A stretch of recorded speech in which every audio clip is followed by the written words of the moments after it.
उगता सूरज छापता। सेवा सेवा सेवा करने के लिए ही त्रिस्तरीय पंचायत राज का जो चुनाव है, गदबदी के इस धनधरती को नमन करते हुए आज के जो चुनावी कार्यक्रम में हमारे बीच में गोंडवाना गणतंत्र पार्टी के प्रदेश के अध्यक्ष सम्मानीय इंजीनियर संजय कमरो जी, मंच पर मंचासीन गोंडवाना गणतंत्र पार्टी के प्रदेश कार्यवाहक अध्यक्ष सम्मानीय कुलदीप प्रजापति जी, प्रदेश के हमारे महासचिव सम्मानीय DL भास्कर जी, मंच पर इरफान शेख जी, प्रदेश उपाध्यक्ष, मंच पर हमारे इस क्षेत्र के समाज सेवी सम्मानीय नीलेश पांडे जी और भाई रमेश टेकाम जी और धर्माचार्य रघुनाथ पोया जी, और कार्यक्रम में अपना संगीत कार्यक्रम दे रहे गोंडवाना तूफान एवं उनके समस्त साथीगण और सामने बैठे मातृशक्ति पितृशक्ति युवा साथियों, सभी के चरणों को मेरा सादर सादर सेवा जवाब। साथियों, मैं शाम को एकदम सीधी बॉर्डर से चला था, चरखर में था मैं 6 बजे भरतपुर विकासखंड में, और हमारे प्रदेश अध्यक्ष जी का यहाँ आने का निमंत्रण था और मंच में दोनों प्रत्याशी बैठे हैं, जनपद के और जिला पंचायत के। सम्मानीय सरोजनी कमरो जी, जिनका चुनाव चिन्ह है उगता सूरज, और जनपद सदस्य के लिए पुनीता सिंह श्याम जी, जिनका चुनाव चिन्ह है झोपड़ी। जब सूर्य उगेगा तो झोपड़ी में रोशनी आएगा, आएगा कि नहीं आएगा? आएगा। तो इस पंचायत राज व्यवस्था में गांव के लोगों को जो हक अधिकार मिला, उस हक अधिकार में गोंडवाना रत्न दादा हीरा सिंह मरकाम का जो पेशा कानून बना, उसमें सबसे बड़ी भागीदारी था। उस समय मध्य प्रदेश था। 24 दिसंबर 1996 को जब दादा उस समय मध्य प्रदेश के सदन में विधायक हुआ करते थे, और उस समय तत्कालीन मुख्यमंत्री दिग्विजय सिंह था, और उस 96 के पहले गांव में बड़ा बड़ा पंचायत हुआ करता था, और उस पंचायत में आरक्षण व्यवस्था नहीं था। ठीक है ना भाई? आरक्षण व्यवस्था नहीं था।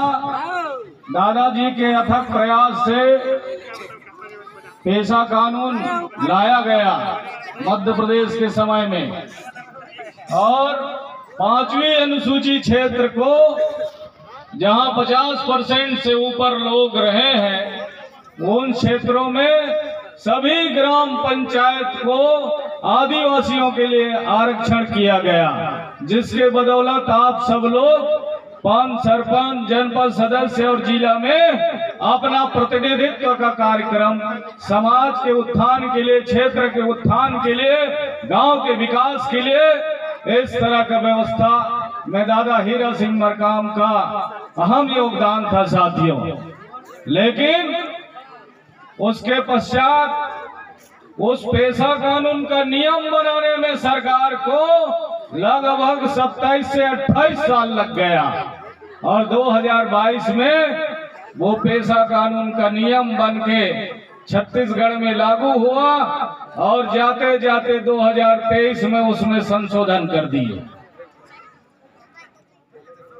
कहा गया था संविधान में न लोकसभा न विधानसभा, सबसे ऊंची ग्राम सभा। ग्राम सभा की कल्पना की गई थी। अभी आप लोग ग्राम सभा में जो पहला चुनाव होगा और उसमें जो आप लोग प्रस्ताव तय करेंगे, निश्चित तौर पर उसके माध्यम से विकास की खाका खींची जाती है। गांव का जो विकास होना रहता है उस पर गांव के लोग बैठते हैं और अगर आप 75% मतदाता सूची के हिसाब से बैठ के फैसला कर लिए तो जो भी फैसला करोगे देश के प्रधानमंत्री भी नहीं बदल सकता। साथियों, इतना बड़ा अधिकार त्रिस्तरीय पंचायत राज चुनाव में पेशा कानून में ये व्यवस्था दिया गया, लेकिन चूंकि ग्रामीण क्षेत्र में इसकी जानकारी जो सरकार चला रहे हैं, शासन सत्ता में जो लोग हैं, वो आप लोगों को इसकी जानकारी नहीं पहुंचा पाते और इसी के कारण लोगों को जानकारी के अभाव में अपनी प्रस्ताव का कार्यक्रम को, पंचायत स्तरीय कार्यक्रम को आगे बढ़ाने में दिक्कत हो रही है। साथियों, आने वाले समय में जो 23 तारीख को चुनाव होना है,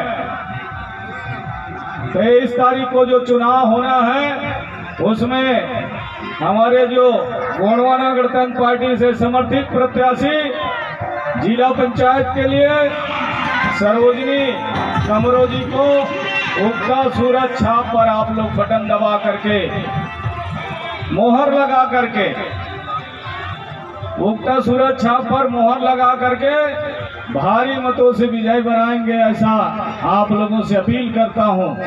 और साथ ही साथ इस क्षेत्र से जनपद सदस्य के लिए पुनीता सिंह श्याम जी हैं, उनका भी झोपड़ी चुनाव चिन्ह है। उन्हें भी चूंकि विकास खंड में सरकार बनाने के लिए जनपद सदस्य की आवश्यकता पड़ती है और जिला में अपने प्रतिनिधित्व के लिए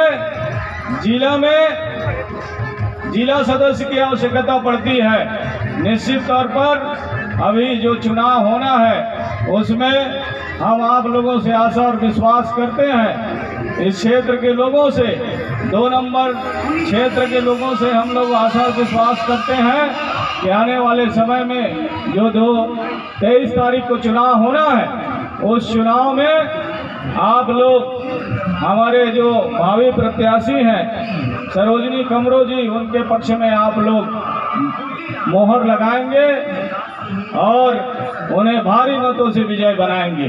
साथियों, हम लोग मैं पूरा क्षेत्र घूमा, आपके कोरिया जिला और मनेंद्रगढ़ जिला, दोनों जिला को घूमने से हम लोग जब प्रचार में जाते हैं तो गांव में लोगों का एक थिंकिंग है कि प्रचार में आया है तो कुछ दे के जाएगा, है कि नहीं है। कुछ लोग दारू मांगने लग जाते हैं, कुछ खाने पीने का व्यवस्था कर दो, ऐसा कहते हैं। तो मैं आप लोगों से एक अपील कर रहा हूं कि आपके एक कीमती वोट से आपके गांव का सड़क बनता है, आपके एक कीमती वोट से गांव में स्कूल और अस्पताल की व्यवस्था होती है, आपकी इस कीमती वोट से आपके गांव में, आपके घरों में प्रकाश की व्यवस्था होती है। ये आपके एक वोट से आपके खेतों तक सिंचाई के लिए साधन व्यवस्था की जाती है।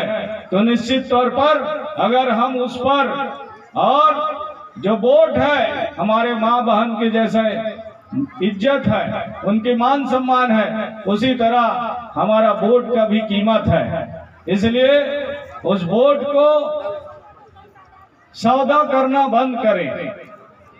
जिस दिन आप सौदे की बात करने लग जाते हो, घूस मांगने की बात करने लग जाते हो, फिर आप कहते हो कि नेता काम नहीं करता, क्योंकि उसको भ्रष्टाचारी के दरवाजे में ले जाने का काम जनता ही कर रहा है। कर रहा है कि नहीं कर रहा है भाई, बताइए मेरे को। क्योंकि पैसा मांगते हैं, कुछ खाने पीने को मांगते हैं, तो विकास में तो कटौती करेगा ना। जो चुनाव जीत के आएगा, अगर 2-4-5 लाख रुपए खर्चा करेगा, वो बताएगा कि भी 20 लाख उसको खर्चा हो गया, तो उसको डबल करने को प्रयास करेगा, उसको वसूली करने के लिए। इसीलिए मेरा आप लोगों से निवेदन है कि वो वोट के माध्यम से ही गांव का विकास होता है, हमारे बच्चों का भविष्य तय होता है, उनके शिक्षा पर, स्वास्थ्य पर, तमाम चीज पर। इसलिए ज्यादा कुछ नहीं कहूंगा। आप लोगों से मेरा निवेदन है, अपील है, जिस तरह आप लोगों ने गोंडवाना आंदोलन को इतना दूर लाया है, आगे इसी तरह आप लोगों का साथ बना रहे। और हमारे जो प्रत्याशी हैं सरोजनी कमरों के उगता सूरज छाप से और जनपद के झोपड़ी पर आप लोग मोहर लगा करके उन्हें भारी मतों से विजय बनाएंगे। इन्हीं कामना के साथ आपके चरणों को सेवा जोहार करते हुए मैं अपनी वाणी को ही विराम देता हूं। सबको जय सेवा, जय गोंडवाना, राज करेगा गोंडवाना।